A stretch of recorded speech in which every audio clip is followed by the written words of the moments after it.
வணக்கம். எல்லோரும் group 4 result வந்து பார்த்துருப்பீங்க. நானும் பார்த்துட்டேன். சொல்லிக்கிற அளவுக்கு எதுவும் இல்லை. வழக்கம் போல் மார்க் ரொம்ப கம்மியாக தான் போச்சு.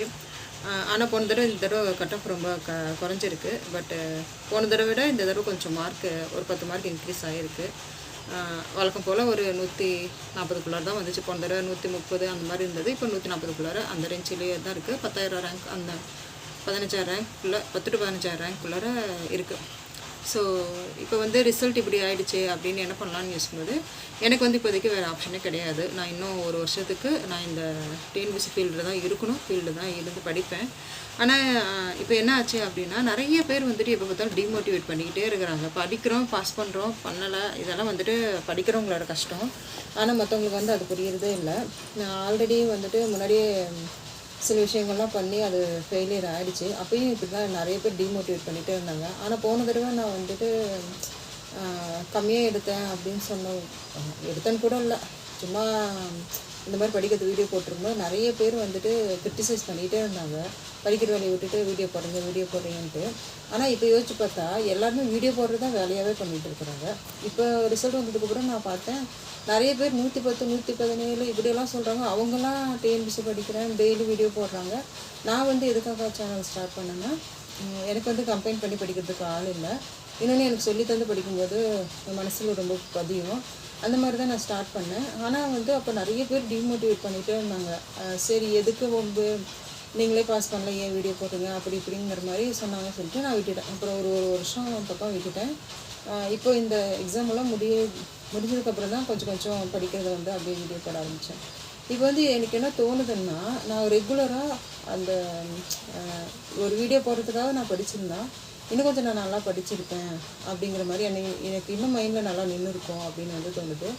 தேவையில்லாமல் ஒரு யாரோ முகம் தெரியாதவங்க ஒருத்தவங்க கமெண்ட் பண்ணுறாங்க அப்படிங்கிறதுக்காக கொஞ்சம் எமோஷ்னலாக முடிவு எடுத்துக்கணும் அப்படிங்கிற மாதிரி எனக்கு வந்து தோணுது. பட் அப்போதைக்கு எனக்கு அது சரின்னு தோணுது. இப்போதைக்கு மறுபடியும் வீடியோ போடலாம், டெய்லியும் நம்ம படிக்கிறது வீடியோ போடலாம். ஏன்னா ஒரு வருஷம் என்ன இருக்குது, அடுத்த எலெக்ஷன்லாம் முடிஞ்சு கால்ஃபர் வந்து ஆனுவல் பிளானர் வந்து கால்ஃபர் வந்து எக்ஸாம் வரதுக்கு. ஸோ அந்த ஒரு வருஷம் கண்டினியூவாக போகணுன்னா எனக்கு ஏதாவது ஒரு கம்பெனி வந்து தேவைப்படுது. அதுக்கு நான் யூடியூப் வந்து யூஸ் பண்ணிக்கணும் அப்படின்னு நான் நினைக்கிறேன். நான் என்ன படிக்கிறேன், எனக்கு என்ன தெரியுது, எனக்கு என்ன வரும், அதை வந்து நான் வீடியோவை போடணும் அப்படின்னு நான் நினைக்கிறேன். இல்லை டிமோட்டிவேட் பண்ணுறவங்க பண்ணிக்கிட்டே இருக்கட்டும். என்னை மாதிரி கஷ்டப்படுறவங்க, என்னை மாதிரி முயற்சி பண்ணுறவங்க, என்னை மாதிரி சிந்திக்கிறவங்க கண்டிப்பாக என் கூட வந்து இணைவாங்கன்னு நான் நினைக்கிறேன். ஸோ அதனால் இனிமேல் தொடர்ந்து படிக்கணும், தொடர்ந்து வீடியோ போடணும், தொடர்ந்து நிறைய விஷயங்கள் நிறைய பேருக்கு சொல்லித்தரணும் அப்படிங்கிறது என்னோடய மோட்டோவாக இருக்குது. கண்டிப்பாக நான் வந்து அதை தொடர்ந்து பண்ணிகிட்டே தான் இருக்கேன். எதுக்கு இந்த மாஸ்க்குன்னா இருக்கட்டும், கொஞ்ச நாளைக்கு எனக்கு இது தேவைப்படுது.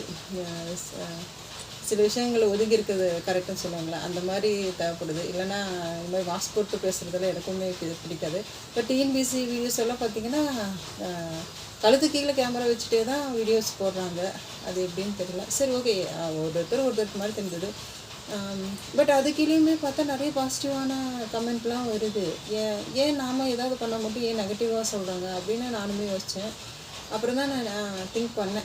இப்போ சடனாக எனக்கு தோணுச்சு இந்த வீடியோ போட்டே ஆகணுன்ட்டு. யார் என்ன நெகட்டிவாக சொல்லட்டும், யார் என்ன வேணால் பேசட்டும், எப்படி வேணால் இருக்கட்டும், நான் வந்து இதுதான் என்னோடய பொழப்புன்னு நான் இறங்கிட்டேன். கண்டிப்பாக நான் டிஎன்பிசியில் ஜெயிப்பேன். அடுத்த வருஷம் ஃபெஸ்டிவல் எழுதப்போ நான் கண்டிப்பாக ஒரு கவர்மெண்ட் ஆஃபீஸராக இருப்பேன். எனக்கு அதில் ரொம்ப நம்பிக்கை இருக்குது. நான் அதுக்காக ரொம்ப உழைக்கிறேன், ரொம்ப மெனக்கிடுறேன். கண்டிப்பாக அது கிடைக்கும்னு நான் நம்புகிறேன். ஸோ தொடர்ந்து பயணிக்கலாம், நிறைய சொல்லித்தரலாம், நிறைய கற்றுக்கலாம். ஒரு வருஷங்கிறது ரொம்ப லாங் பீரியட். ஸோ அப்போது கண்டிப்பாக ஒரு சப்போர்ட் சிஸ்டம் தேவை. அதுக்கு எனக்கு இந்த பிளாட்ஃபார்ம் உதவும். என்னை மாதிரி சிந்திக்கிற, என்னை மாதிரி சப்போர்ட் பண்ணுற, என்னை மாதிரி முயற்சி பண்ணுற எல்லோரும் என் கூட வந்து இணைவாங்கன்னு நான் நம்புகிறேன். நெகட்டிவ் பீப்புளை ஓரம் வச்சுட்டு பாசிட்டிவான பீப்புளோடு இனிமேல் பயணிக்கணும் அப்படிங்கிற ஒரு முடிவோடு இருக்கிறேன். ஸோ இந்த ரிசல்ட்டை பற்றி கண்டிப்பாக குரூப் 2வும் எனக்கு கிளியர் ஆகாது, அது எனக்கு ரெண்டுமே தெரியும். ஸோ அடுத்த வருஷம் 2026 கண்டிப்பாக கவர்மெண்ட் ஆஃபீஸர் ஆகணும். அதுக்கு நான் இன்னிலேருந்து முயற்சி பண்ணணும். அதுக்கு நான் டவுன் ஆகாமல் இருக்கணும். அதுக்கு எனக்கு ஒரு மோட்டிவேஷன் தேவை. இது எல்லாமே எனக்கு இந்த யூடியூப் கொடுக்குன்னு நான் நம்புகிறேன். ஸோ தொடர்ந்து பயணிக்க நான் ரெடியாக இருக்கேன். உங்களோட பிளெஸிங்ஸும் எனக்கு வேணும்னு ஆசைப்பட்றேன். தேங்க்யூ.